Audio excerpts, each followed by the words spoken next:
Why? Why would you even bother to still play Overwatch in 2019? For players who have been sticking around since launch, or even longer since beta, that question probably arises at least every so often. Every time you flip the coin for a good match and end up on the losing side. Every time you enter a lobby that is full of Smurf accounts. Every single time somebody is yelling at you in voice chat about some nonsense garbage thinking they know everything better. And yet, here we are, still playing as if this game is a goddamn drug. So, if we're still playing it, it can't be all that bad, right? Yeah, that makes sense. Obviously, if the game you love playing is being changed for what you believe is the worst, then just nodding it off is not gonna help you. We voice our opinion because we try to change things for the better. But at the end of the day, to many, it may just come off like angry yelling. Toxicity, complaints, and genuine criticism might just sound all the same. So why do we bother? What could possibly encourage us to stick around and keep playing when everybody is claiming that we're just living off of nostalgia? Well, that is exactly what I want to talk about today.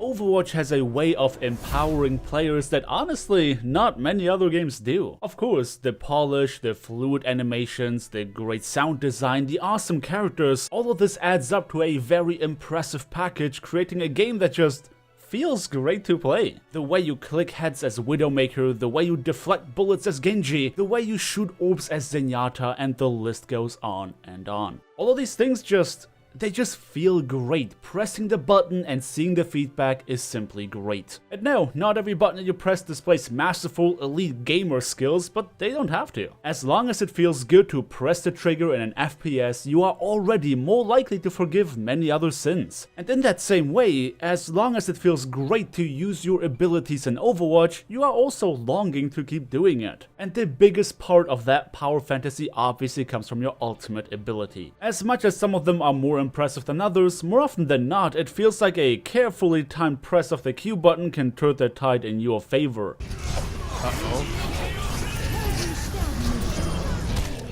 We got one, boys! Ladies and gentlemen, we got him. You got both of them? We got two, dude. Pog! Feeling this kind of power in your hands is very exciting, and every time you successfully win a team fight, you feel plain and simply satisfied. This urge of mastery that you get when you find the hero that simply feels right to play, and this sense of accomplishment when you see the fruits of your labor in your own gameplay, there is no other game I have ever played in which improving felt so satisfying. I'm playing so defensive because I'm afraid of that play. Oh, get fucked, bitch! Get fucked! Cliff, I saw You get me out of your way! Okay, I don't even care that we lost that fight, Cliff. I saw that sleep. But obviously all that satisfaction comes with a risk, because Overwatch today, more than ever, is heavily based on counterplay. Of course, many players feel challenged to outplay their counters by sheer skill, but to say that a game becomes more difficult as a result of this type of stubborn behavior would be an understatement. Because Overwatch combines so many different mechanics and so many different characters, players have adopted maining and one-tricking as very active practices. Naturally, everyone's good at different things, so players will find themselves more or less effective depending on which heroes they play. And at the end of the day, they will gravitate towards what they can do best because they see more success doing it. Which is obviously simply more fun than running your face into a brick wall. And because players are so very likely to feel more fond of one character than any other, it feels even worse when you can't play that character. Not to mention that your effectiveness will in part depend on the competence and synergy of your team. I just don't feel like playing around the Reaper right now. Especially without a D.Va. That's really I annoying. slept him again, but there's I'm nobody. gonna make a lol. Dude, he wants to sleep. She couldn't headshot him. She missed a headshot on a sleeping Reaper? Are you kidding me? If you really like playing Tracer, then a single player saying no on the other team can already ruin your fun. Since Blizzard has added so many new heroes to the game since launch, hard countering became much more of a factor than it originally was. There is much less margin for you to outplay your counter because some of them were designed to be very oppressive in their role as a you-specific counter hero. In that sense, switching back and forth depending on which heroes would counter each other makes the most sense in theory, but in practice, players are more likely to stick with their favorites even when countered. And chances are that you will feel similarly when playing, because it is very unlikely for you to enjoy playing every single character in the game, let alone being equally skilled at playing all of them. You will probably still find more success playing your suboptimal favorite hero over switching to something that makes more sense on paper. That's pretty dang. Oh, this monkey dude! I wonder what it feels like to get that fucked.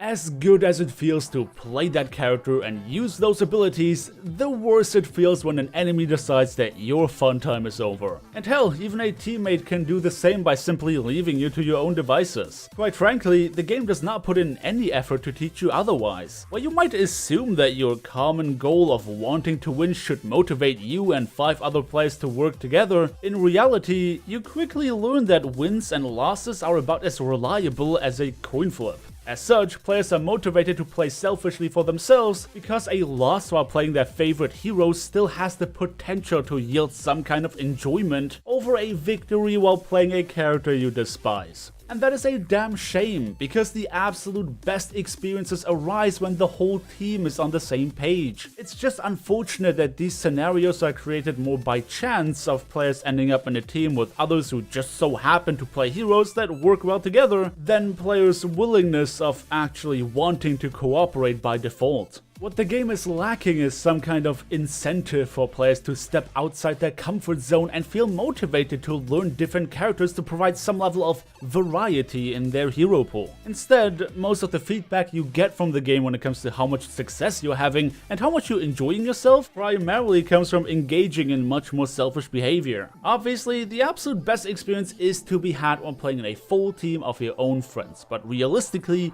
most players are going to play in solo. That does, however, lead us to matchmaking and playing with friends. I'm running. I just got beat. That was fog. Where's that right advance? They're C90. They're C90. I have no idea what just happened, but I was very excited for some reason. Despite popular belief, Overwatch was not actually designed as a drop-in, drop-out style party game. It is an inherently competitive game featuring hidden matchmaking ratings that try to create matches that are about as equal in skill as possible. The more you get into the game and the more you fall in love with the competition and your own improvement, the more you will probably find there to be a massive flaw in the game when it comes to approaching it more casually after the fact. Once you are sucked into the competition and learn the ins and outs of counterplay and the like, you'll see things that somebody who only plays occasionally probably doesn't. For me in particular, it has become very challenging to enjoy playing matches with my friends who don't play Overwatch as regularly as me. Because my matchmaking rating is so much higher than theirs, even in the casual game mode, the game is trying to make up for that difference by giving us tougher opponents. The result is that my friends are getting slaughtered by very experienced players on the enemy team, and I get frustrated over the fact that my team is featuring mostly cannon fodder.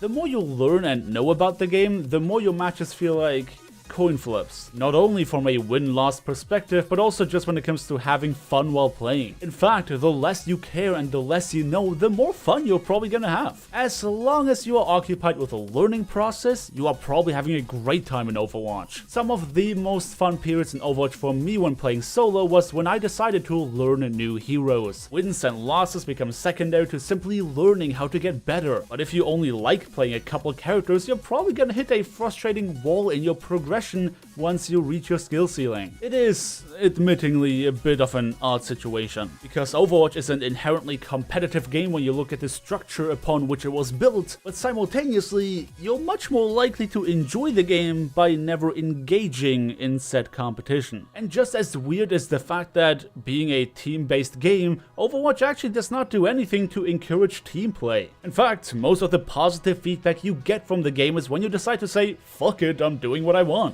I I don't want to pass judgment as to whether or not Overwatch is a fun game in general, because honestly, it very much depends on who you are, what you are looking for, and most importantly, what you are willing to put up with. Because I'm not joking when I say that a lot of Overwatch players are willingly suffering through tons and tons of very frustrating competitive matches just to get that one amazing match where everyone works together. No exaggeration, it is actually that good when it's good.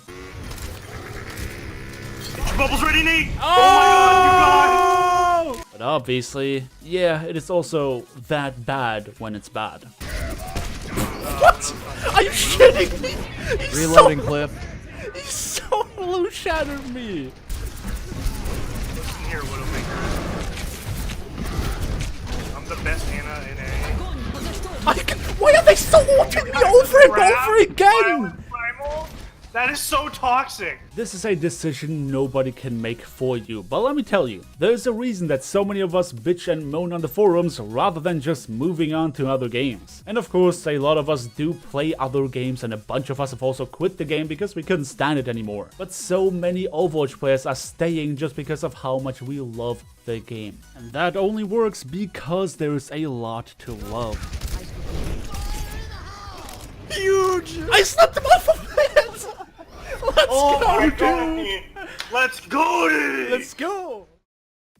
Now, obviously, I won't get around talking about content. The problem with content drops in Overwatch up until now was that it primarily consists of 3 different things: heroes, maps, and cosmetics, and all of them kind of bring a whole host of issues. The issue with introducing new heroes as frequently as they are is that characters are being added for all the wrong reasons. In my opinion, there's no basic need left that needs to be served in the form of a new character. So new heroes either just exist for the sake of being unique, in which case they can end up pretty underwhelming and weird, or they are created specifically to counter something that is currently very powerful in the game. Meta play in Overwatch is a huge beast that I don't want to get into in this review. But let me assure you that new heroes often mess with the overall balance of the game to an extent where very often you have to throw away a lot of the things you learned about how to play Overwatch. And new maps come with the problem of adding more and more that players have to learn. Quite frankly, considering there's no map rotation feature of any kind, it is kind of insane how many maps the developers expect us to learn to play. Because even maps of the same game mode often play very differently. So your performance across different maps might fluctuate wildly depending on whether it does or doesn't favor your hero of choice. And lastly, cosmetics. New cosmetics, more often than not, are added as part of their seasonal events. Veteran players know that over the last few years, these have always been repeating, which means that the novelty of limited time game modes fades away very quickly. And most of the time, you don't even care about the skins if they're not for your main hero. In which case, the loot box system is probably gonna be very annoying to you as you try to get enough currency to buy that one skin that you care about. And there's no way to reliably earn currency through gameplay rewards to buy any of these items. It's all tied to random loot boxes. My final verdict: if you don't like it, you'll probably hate it. And even if you love it, chances are that you'll still hate it. You'll hate it not because it's a bad game, but because you are craving these 1% matches that are so incredibly fun and satisfying. So much so that you decide to push yourself through 100 more matches just for a chance to get into another one of these games. Honestly, the less seriously you take the game and the more you are into just learning new things, the more I think you will love Overwatch. Yeah, still in 2019. Grouping up with friends can be a problem if you guys have wildly different skill levels, as the matchmaking system will make it harder for you to win by giving you tougher opponents. It's not like Call of Duty's Blackout where you can drop in with any of your friends and put on your carry pants no matter how bad they are. One player on your team not pulling their weight is very noticeable in Overwatch, so you're probably gonna break your back in the process. Carrying is really not a thing in this game. But do not let the cartoony art style fool you, because Overwatch is indeed a very competitive and very complex game. The problem is that the solo queue experience does a poor job of representing what Overwatch could be and what Overwatch is in the pro scene. So yeah, a complex game that has a tendency of punishing you for diving deep and caring about the competition. And a team-based game where the best way of having fun in solo queue means being as selfish as humanly possible.